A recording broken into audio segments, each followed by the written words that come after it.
As Bangladesh Prime Minister Sheikh Hasina resigned on Monday and fled the country, protesters stormed her residence in the capital of Dhaka and began looting one of the most protected buildings in the country.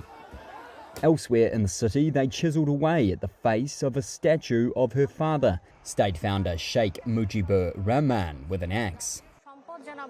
India's ANI news agency said 76-year-old Hasina landed at a military airfield near Delhi. Reuters could not immediately verify this, but commercial tracking services showed a Bangladesh Air Force plane leaving the country and flying west before it disappeared. The news of her exit was delivered by Army Chief General Waqar Uzzaman in a televised address. He said after a discussion with political leaders, an interim government would be formed.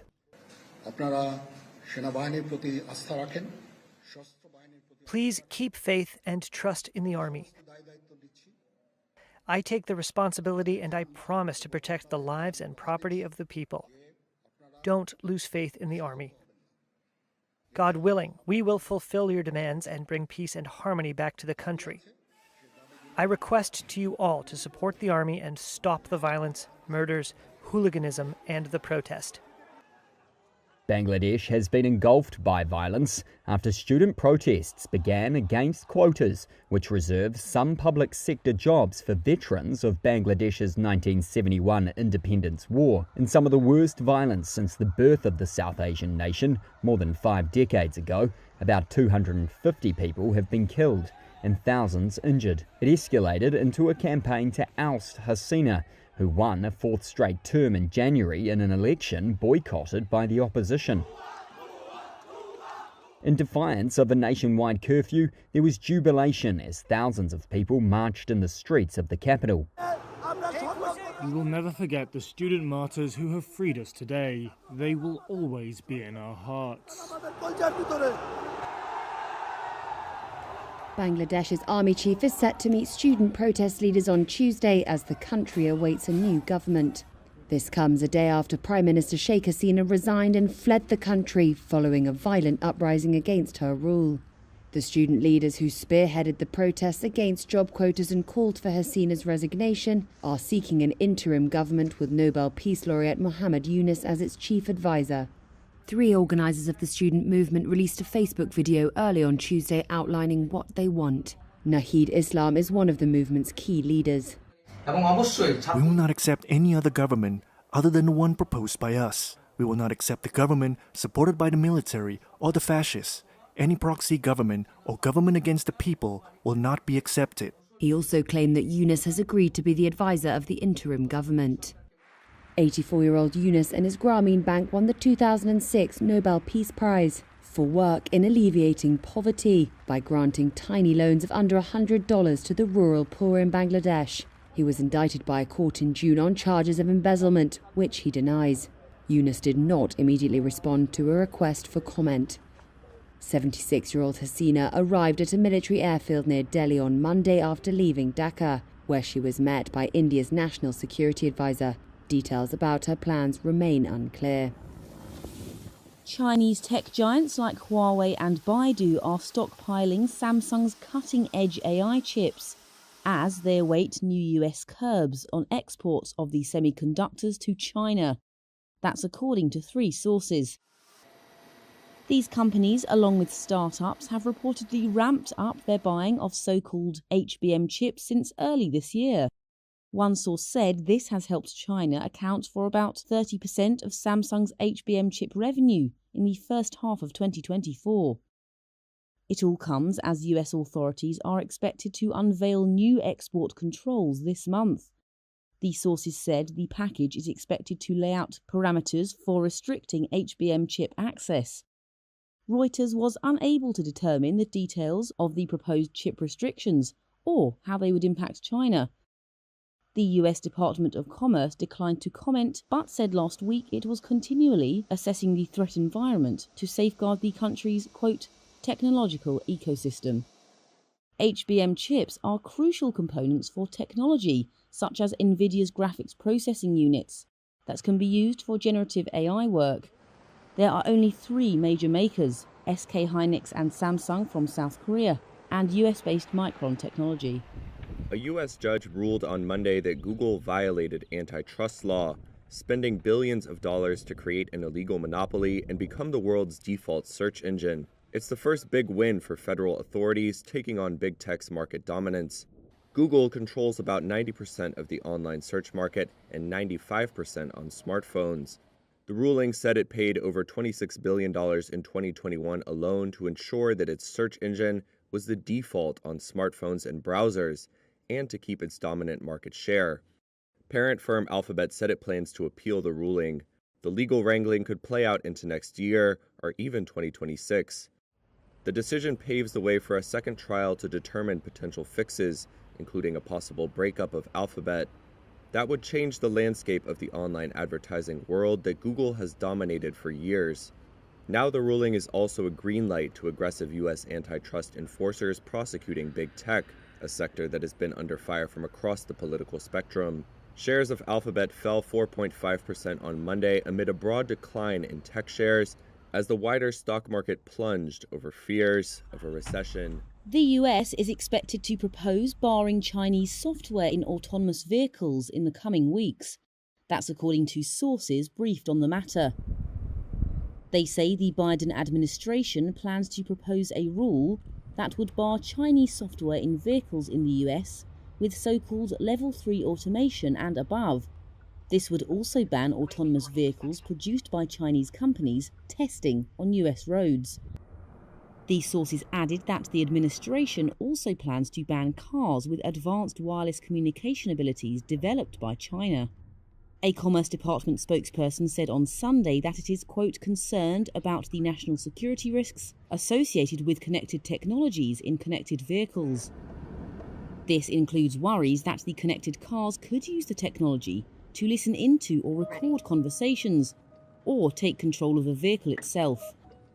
Under the proposal, first reported on by Reuters, the sources say automakers and suppliers would need to submit verifications confirming none of their connected vehicles or advanced software was developed in a, quote, foreign entity of concern like China.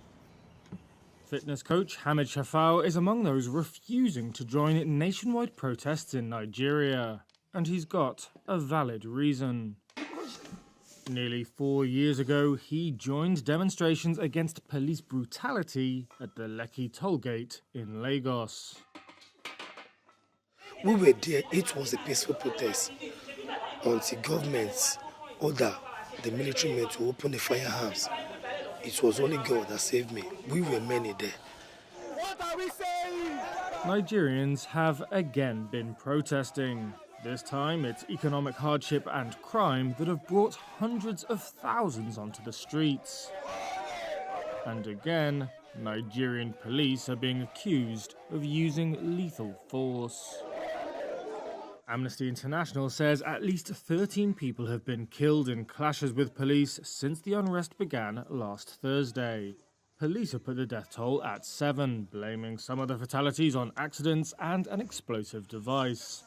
The demonstrations were meant to continue until August 10th, but on Monday appeared to have fizzled out with only a few hundred protesters turning up in major cities. At the weekend, President Bola Tinubu called for a suspension of the protests in favour of dialogue. But the firm police response may also be a reason people have stayed at home. Do you tell me the same governor, the government that doesn't care about the masses? Is it the same governor you want me to go and endanger my life again in this process? For Shafau, a soaring cost of living in Nigeria is having a direct impact on his business. He says his clients have drastically reduced in number over the past year. But he adds he'd rather find alternative sources of income than join the protesters, and rather pray than put his life in the hands of the Nigerian government. Sudan's government on Sunday denied the existence of famine in North Darfur's Zamzam camp for internally displaced people. That contradicts the findings of a global food monitor. The Famine Review Committee said in a report on Thursday that famine, confirmed when acute malnutrition and mortality criteria are met, is ongoing in the camp and likely to persist until at least October. The finding by the Committee of Food Security Experts, linked to the globally recognized standard known as the Integrated Food Security Phase Classification, is just the third time a famine classification has been made since the system was set up 20 years ago. And it comes after more than 15 months of war between the Sudanese army and the paramilitary Rapid Support Forces. The conflict has created the world's biggest internal displacement crisis and left half the population, around 25 million people, in urgent need of humanitarian aid. Earlier this year, aid agency Médecins Sans Frontières said that one child was dying every 2 hours in the Zamzam camp. MSF said on Sunday that it only had enough therapeutic food to treat malnourished children there for another 2 weeks. But also on Sunday, Sudan's Federal Humanitarian Aid Commission said that talk of famine was inaccurate. The government body said conditions were not consistent with those that must be met to declare famine. Experts and United Nations officials say a famine classification could trigger a UN Security Council resolution, empowering agencies to deliver aid across borders to those most in need. However, Sudanese officials have said it could be a pretext for international intervention in the country. The Sudanese government blamed the Rapid Support Forces for imposing what it said was a blockade on North Darfur's capital, Al-Fasher, that has led to shortages of food and aid. The RSF on Friday declared full solidarity with the victims of the famine and repeated an offer to work with the United Nations to facilitate the delivery of aid.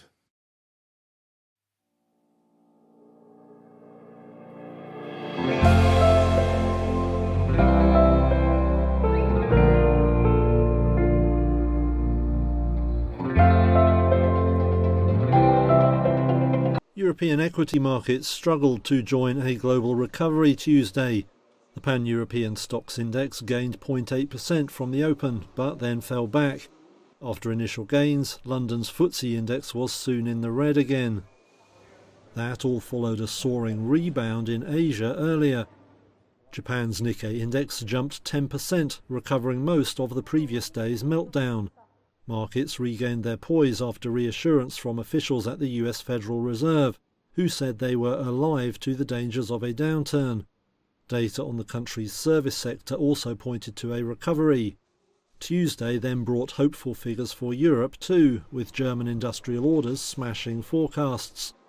Finance expert Angel Zhong at Australia's RMIT University says worries over the US economy are overdone. In terms of the labor market, so even though there is a recent rise in unemployment data, but the other labor market indicators are still showing a certain degree of strength. And then in terms of the Fed is expected to potentially cut interest rate. If they do so, that means it will help stimulate the economy and it will avoid a recession. Currency markets also reversed some of the previous day's moves.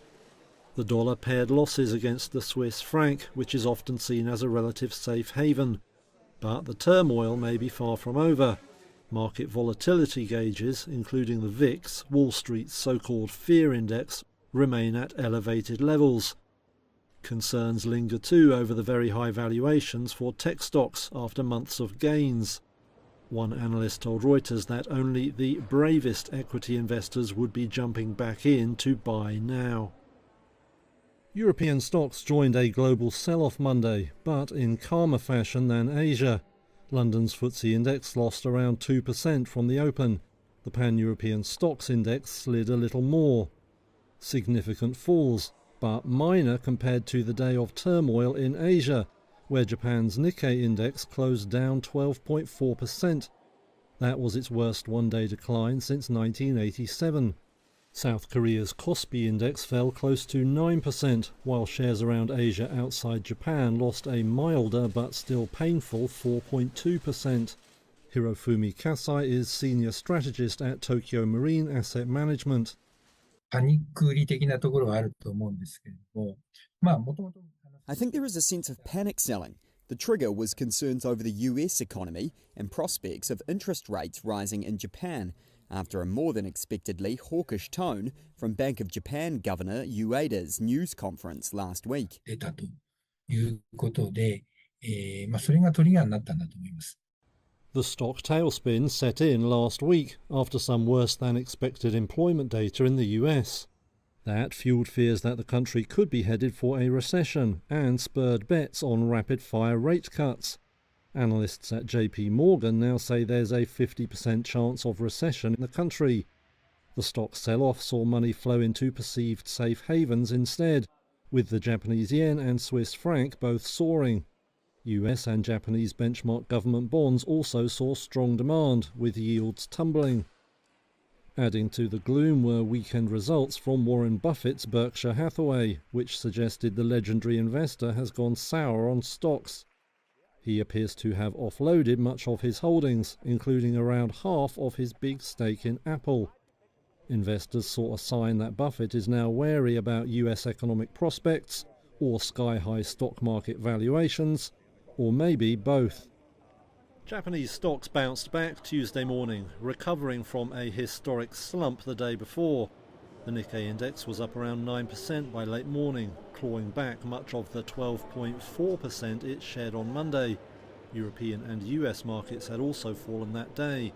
But sentiment started to recover after officials at the Federal Reserve said they would work to stop a downturn.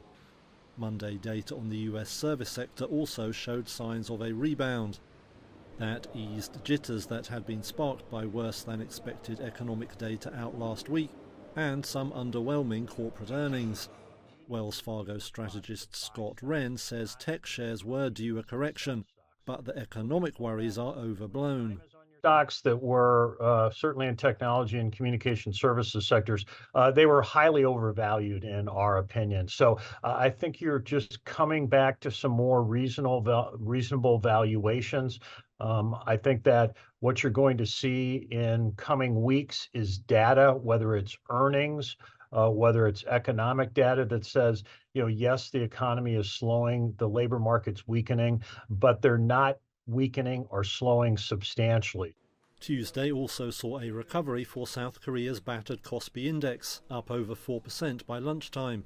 Asian shares outside Japan were up nearly 2% overall.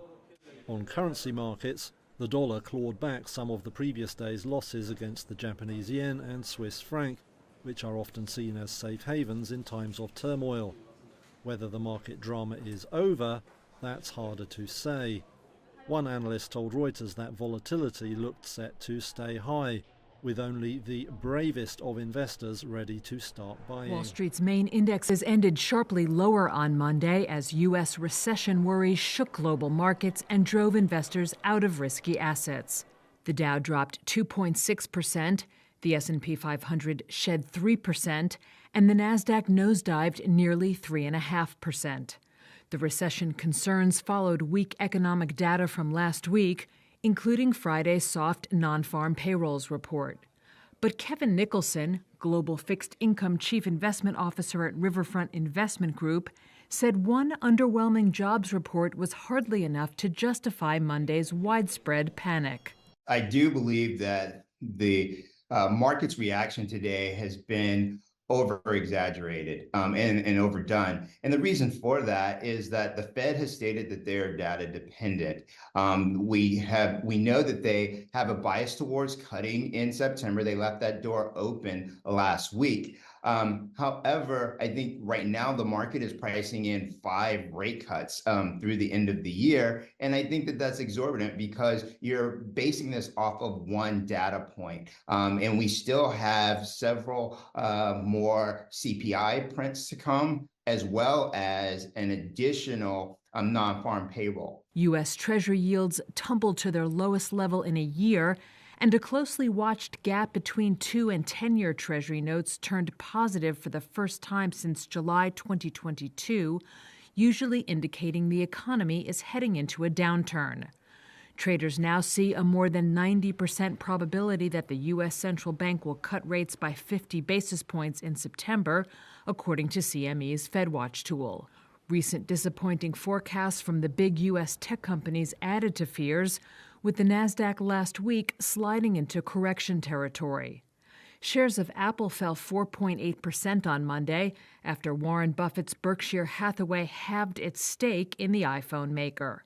The billionaire investor also let Berkshire's cash position soar to $277 billion. Tech giants Nvidia, Microsoft, and Alphabet also slid.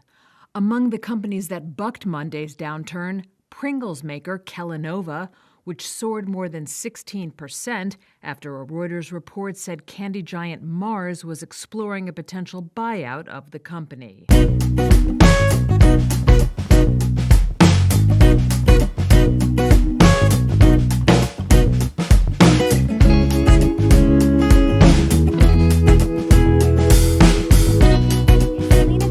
New cooking show losing its charm? After the success of her pandemic-born Selena Plus Chef on HBO Max, where she cooked in her own kitchen, Selena Gomez has now ventured into the restaurant scene with Selena Plus Restaurant. But fans aren't convinced by this new format, claiming it feels too scripted and lacks the authenticity of the original. In Selena Plus Chef, Selena cooked alongside top chefs in her home, a concept inspired by her struggles to cook during quarantine. The show was praised for its honest portrayal of Selena, who was learning to cook. Viewers loved the unfiltered and unscripted nature of the series, where even Selena's mistakes were endearing. Having some of the best chefs open up their kitchens to me was a humbling and fun experience, Selena said back in 2020. Selena Plus Restaurant aimed to take this charm to LA restaurants, where Selena, along with her best friend Raquel Stevens, gets masterclasses from world-renowned chefs. She then attempts to make signature dishes good enough to be included on the restaurant's menu. Despite the exciting premise, fans feel the show is overproduced. Reddit users have criticized it, stating, "It's too scripted now. What started as a good thing has now become overproduced." In contrast, the original Selena Plus Chef was a more relaxed, genuine experience. Chef Eric Ajapong, who worked with Selena on the show, described feeling immediately at home when he arrived at her place. "It was just a really, really sweet moment. I felt at home immediately." Chef Gordon Ramsay's experience was a bit different, with his frustration over Selena's use of the wrong pan. However, Selena's ability to keep her cool and laugh at the situation showed her charm. Selena herself acknowledges the challenges, rating her culinary skills a 5 out of 10 and expressing her love for cooking for friends and family. She admits that being on the show taught her that home cooks can experiment without strictly following recipes.